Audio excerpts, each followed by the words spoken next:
the point P has coordinates 3 and 4.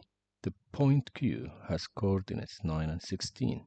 M is the midpoint of the line PQ. Find the coordinates of M.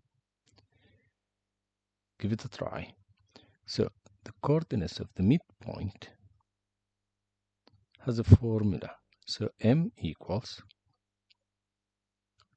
every point. Oh gosh, what's that strange looking brackets? So each point is X and Y. So the X coordinate of the midpoint is X1 plus X2 divided by 2. So X1 plus X2 divided by 2. And the Y coordinate is Y1 plus Y2 divided by 2. That makes M to be.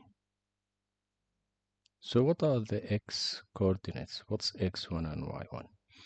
I'll say this is the first point and this is the second point. So X here is X1 and Y here is Y1.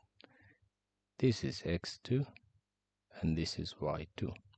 So X1 plus X2 is 3 plus 9 divided by 2. And Y1 plus Y2 is 4 plus 16 divided by 2. And that gives you M equals 3 plus 9 is 12. 12 divided by 2 is 6. And 4 plus 16 is 20. 20 divided by 2 is 10. And that's your midpoint. That's your 2 marks for question 1. Question 2.